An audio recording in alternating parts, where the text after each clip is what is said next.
When I name fufu, you know that it's carbohydrate. Banku, carbohydrate.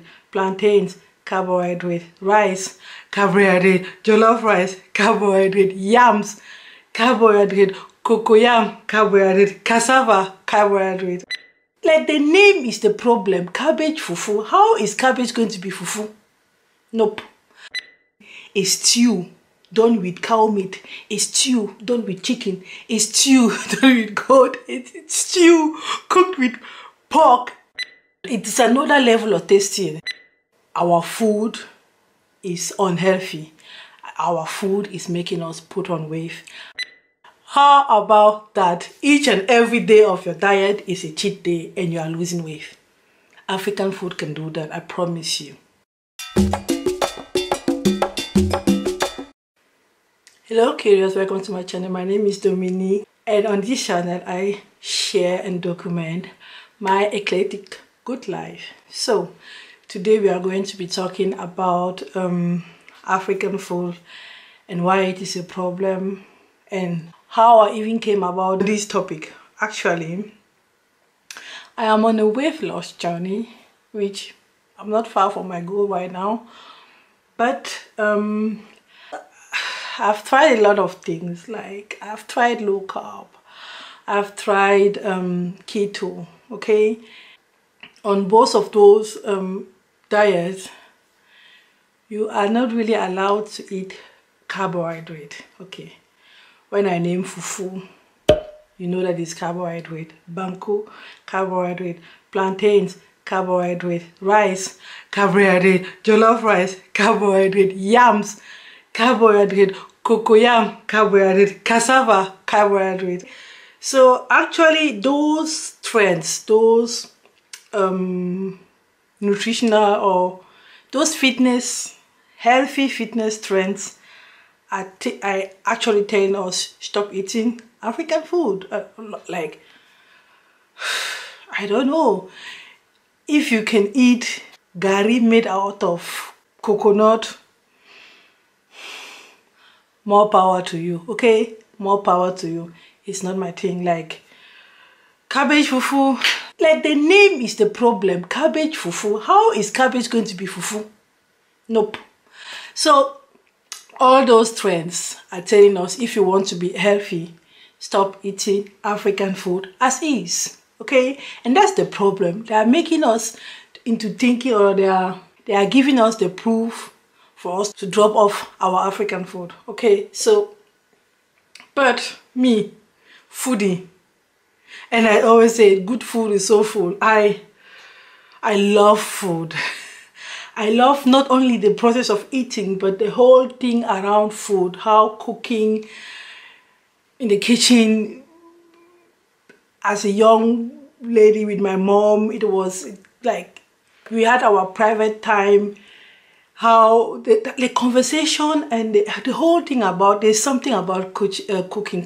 Cooking is culture, actually, right? So I couldn't give up on my fufu. I couldn't give up on my fried yam, which I had this evening. I couldn't give up on my fried plantain, on my achu, or called topinamboa. I couldn't give up on bobolo. I couldn't get a lot of gari or okra soup. People, if you are that African and you can give up on all those things, good for you. Me, I'm not giving up on that. And either those people make my African food work for my weight loss journey, healthy, and I know low carb functions very, very good with women, or keto. Keto and low carb, they function very good with women just because of low carb keep water in your body. So when you want to stop eating low carb, carbohydrate, you shed a lot of water, which makes you look, you know, what we are going for. Easy fix, okay?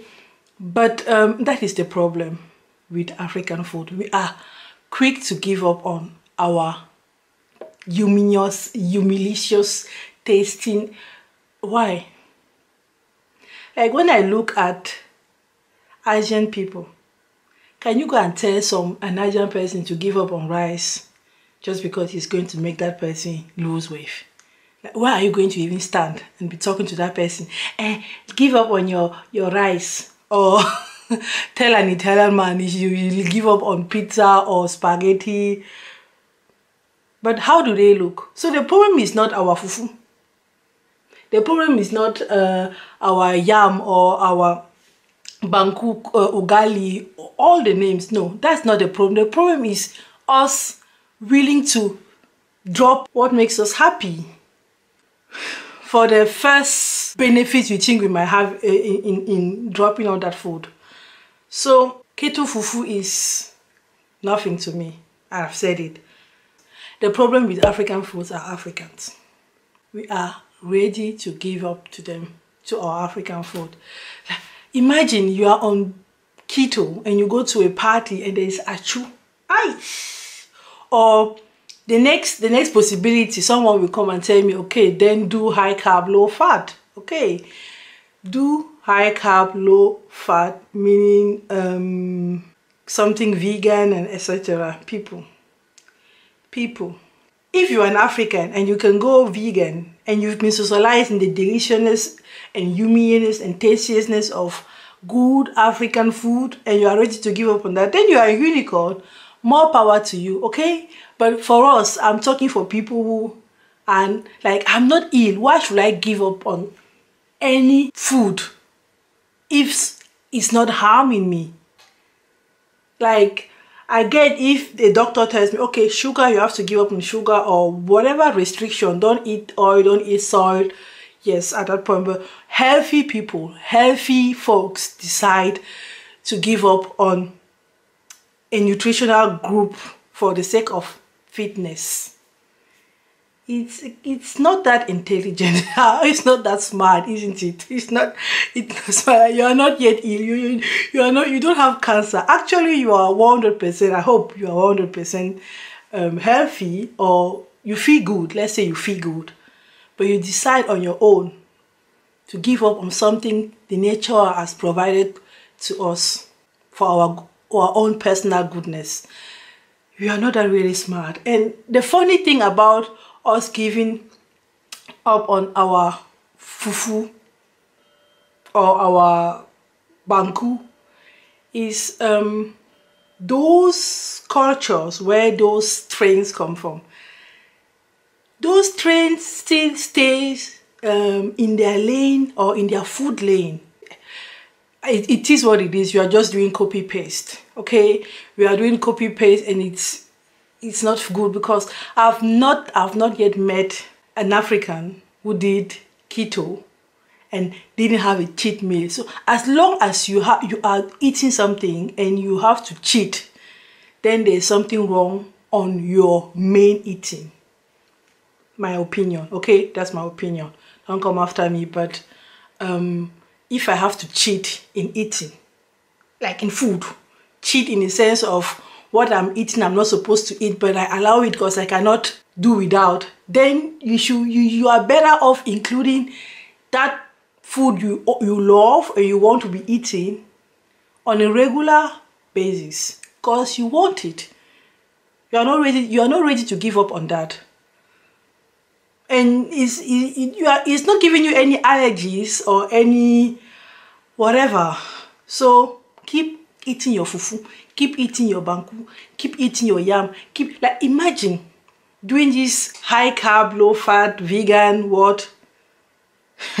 It means if you are able to do that, then you do not know the difference between a stew done with cow meat, a stew done with chicken, a stew done with goat, a stew cooked with pork. It's a stew, but the different meats are giving a different profile to the food. It's another level of tastiness. So I'm not ready to give up on meat. I'm not ready to give up on fufu. I'm not ready to give up on jollof, whatever. Okay? My last video was about how you can deal with African food and still lose on weight. I've been doing it and it's functioning for me. That is why I came back, because I found that I was failing each and every diet I was doing, like low carb, and I want my pop-off. I want my pop-off in the morning. I want my pap. And that is already out if you are doing one of between keto and low carb. Like, pop-off is out. Have you seen how ugly keto pop-off looks like? You don't want to eat it. You don't want to eat keto pop-off. Not at all. So if Asian people have been eating noodles, rice for the longest, and they are known as like this, it is only now that Western food is getting in there that you see people explode. So the problem is not Asian food, but something else. Same, like, okay, on that one, I'm down for a copy paste in the sense of how did we look like before other foods came into our table? Do we have any problem with weight? I don't think so. So the problem with African food isn't African food. Does that make any sense? I hope so. So we should stay in our food lane. We should not question our food heritage. It is healthy. It is diverse. It is really diverse. Like, if I start eating African food, starting from South Africa to Cameroon and then going to Kenya and Ethiopia, Guinea, like, I will be eating maybe 5 years without having to eat the same thing every day. So the problem is with African food is the trends making us into thinking our food is unhealthy. Our food is making us put on weight. Our food needs to be changed or modified or ketoized or low carboized. No, we are good as is. African food is good as is. I gave you the tools yesterday to be able to eat your food, like cheat every day and and lose weight. Cheat every day, that's the goal. I want to be cheating, like cheat day. Let each and every day of your diet be a cheat day. How about that? How about that? Each and every day of your diet is a cheat day and you are losing weight. African food can do that, I promise you. Okay? I promise you. Believe in it. Stay strong in our cultural food lane. And we are going to find the solutions. If there is any problem with African food, which I don't think, the problem is us. That was me for today. Let me know what you think about my thoughts and my experience. And if you can give up on fufu, how did you do it? How are you coping? How far? The struggle is certainly real. Bye. Stay curious as always. And foodie, African foodie, of course. Bye. Mwah.